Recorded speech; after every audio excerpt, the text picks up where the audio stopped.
Welcome to Football Friday with Bob Surace. I'm Jerry Price, and I'm here with Bob Surace, the head coach of the Princeton Tigers. Coach, welcome.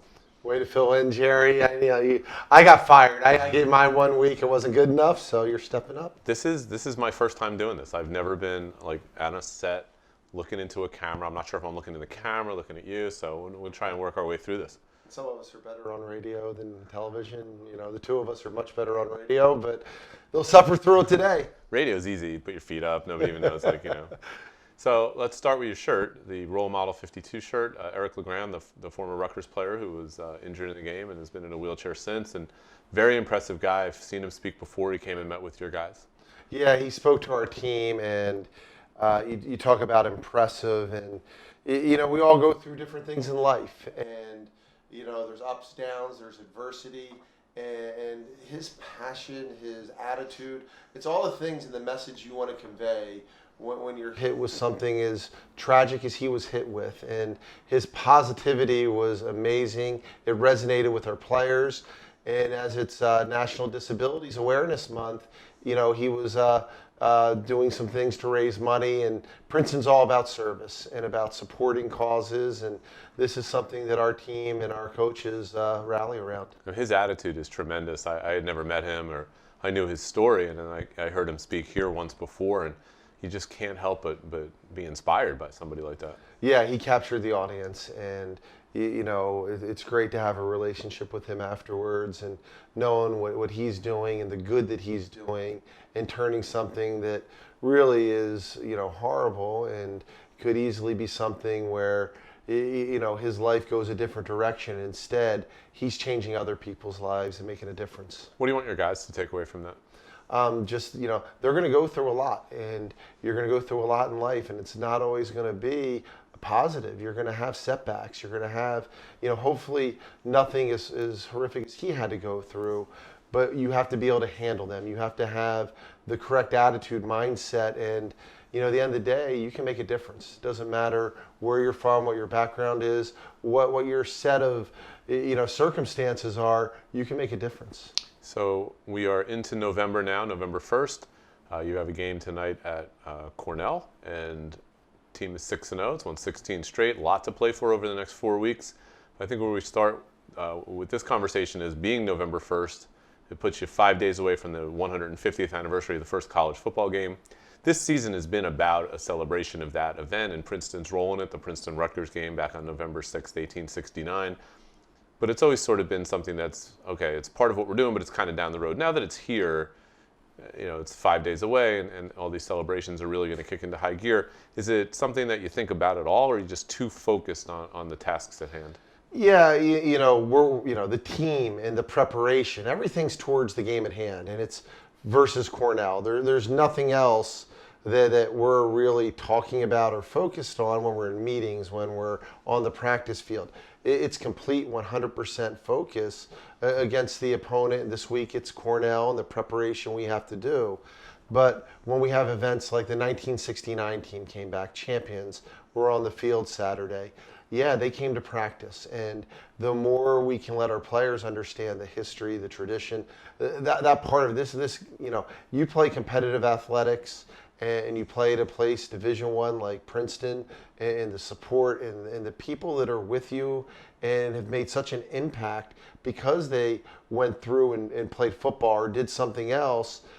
Your teammates, your bond. There's not a day that goes by that I'm not on a text message chat with my college roommates and teammates, and there's a bigger picture too. So let's go back to the game Saturday against Harvard. The word you used to describe how your team won that game was grit, and I think that's a perfect description of what happened. That game was not easy. You've played some games this year that fourth quarter rolled around and your starters were on the bench. This was fully a 60-minute game. Harvard, an outstanding team. Nothing came easily in that game. Just talk a little bit about pulling out a win on a day where your team is pushed like that. Yeah, it was awesome to see the composure, the poise, the focus that we had on the sideline. And, it was a game that went back and forth, had, a lot of stories to it. And the way our guys handled all the different ups and downs of that game was tremendous. I had John Orr, captain of the team. It was the time of the year I felt they need to hear a different voice. So Friday, he addressed the team, and the big message he gave was grit. and it was something that certainly played an impact and a role in the game on Saturday. So Kevin Davis had another great effort for him, 314 yards, 3 more touchdown passes. He's 8th all-time in touchdown passes at Princeton. Not single season, but career touchdown passes. He's made 7 starts. That's pretty impressive.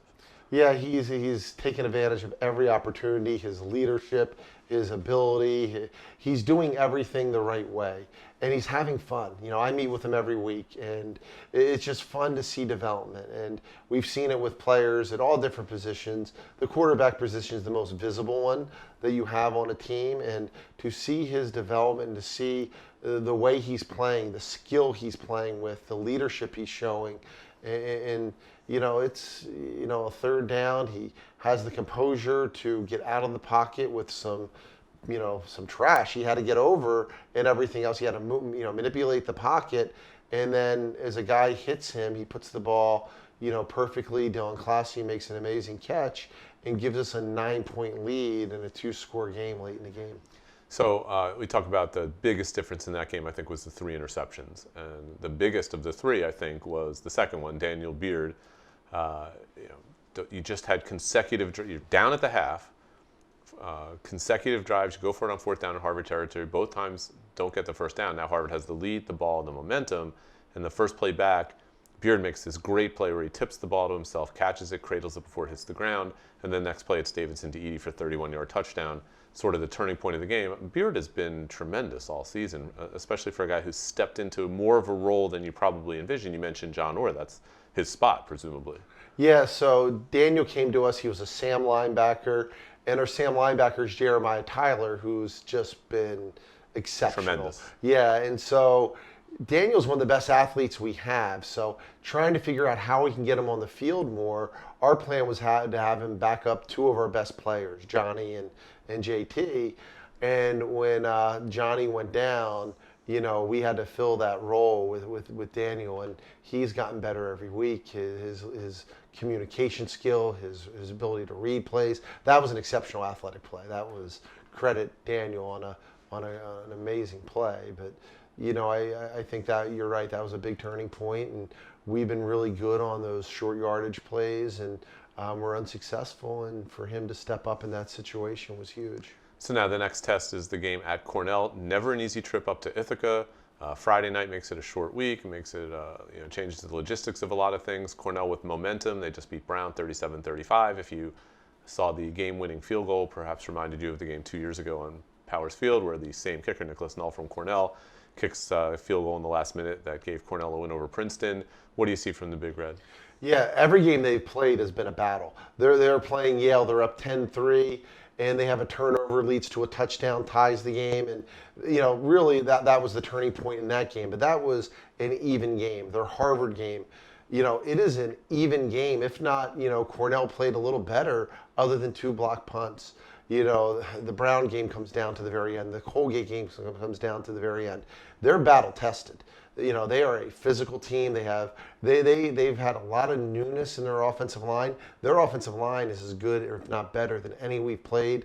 Their quarterback is playing at a really high level. Had 300 and something yards last week. Yeah, he's improved every week. They've always had a great running game. There's not been a time we've played them since Dave Archer took over. They haven't had terrific backs and a terrific running game. They have depth at receiver, very similar to Brown, where there'll be multiple receivers playing, all of whom can change the game with one play. And their defense, they rally to the ball. They got a freshman who's been Rookie of the Week 3 weeks in a row. They have veteran defensive backs similar to us who are very talented and aggressive players. So this is going to be a tremendous game. Well, it's Princeton-Cornell, 6 o'clock kickoff. You can see the game on ESPNU. You can listen to it on WPRB or the Listen Live app. Coach Surace, good luck. Thanks for being here. Awesome. Thanks, Jerry. So for Princeton head football coach Bob Surace, Jerry Price, thank you for joining us each Friday during the season on Football Friday with Bob Surace. And thank you for your continued support of Princeton football. Good job. I like that. All right. I like that. What do you like? The close. I like the little closeout. Usually Yeah. Cody just like, I Yeah. I didn't even know how to close. I just go, thank you.